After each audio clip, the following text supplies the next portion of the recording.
যখন গোটা রাজ্যে ধর্ম নিয়ে ভাগাভাগি চলছে, ঠিক সেই সময় পশ্চিমবঙ্গে দেখা গেল এক অন্যরকম দৃশ্য, যেখানে 27 বছর বয়সী নাসিম নামে একজন ব্যক্তি নিজের রোজা ভেঙে সঙ্গীতা ঘোষ নামে একজন মহিলাকে রক্ত দিয়ে প্রাণে বাঁচান। জানা গিয়েছে যে সঙ্গীতা ঘোষের কিডনিতে কিছু সমস্যা রয়েছে, তাই তার প্রায়শই রক্তের দরকার পড়ে। আর এই রবিবার যখন তার রক্তের দরকার পড়েছিল, তখন এগিয়ে এসেছে একজন মুসলিম ব্যক্তি যার নাম নাসিম। তিনি তার রোজা ভেঙে তাকে রক্ত দিয়েছেন এবং তার প্রাণে বাঁচিয়েছেন। সত্যি কথা বলতে এই সমস্ত ভিডিও সোশ্যাল মিডিয়াতে কখনোই ভাইরাল হয় না, কারণ এই সমস্ত ভিডিও যদি ভাইরাল হয়ে যায় আর মানুষ যদি বুঝতে শুরু করে যে ধর্ম থেকে মানবতা বোধটা বেশি বড়, তাহলে তো আর নেতাদের কামাই হবে না। তখন সাধারণ মানুষ প্রশ্ন জিজ্ঞাসা করবে যে পশ্চিমবঙ্গে বিগত 10 বছরে এসএসসিতে নিয়োগ হয়নি কেন? তার সাথে সাথে যারা বিএ ডিএলএড করে বসে আছে, তারা কি সারা জীবন ঘরেই বসে থাকবে? 1.5 বছর হয়ে গেল পুলিশের পরীক্ষার ফর্ম ফিল আপ হয়ে, পরীক্ষা আজও হলো না কেন?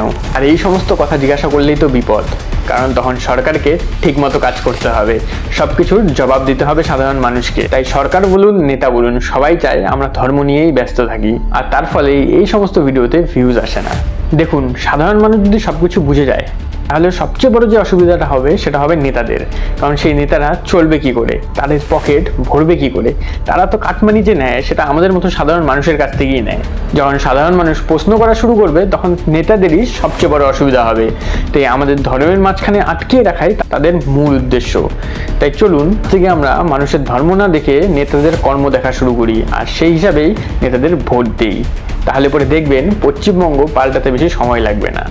এই ভিডিওটি ভালো লেগে থাকলে অবশ্যই চ্যানেলটিকে সাবস্ক্রাইব করবেন এবং ভিডিওটিকে লাইক করবেন।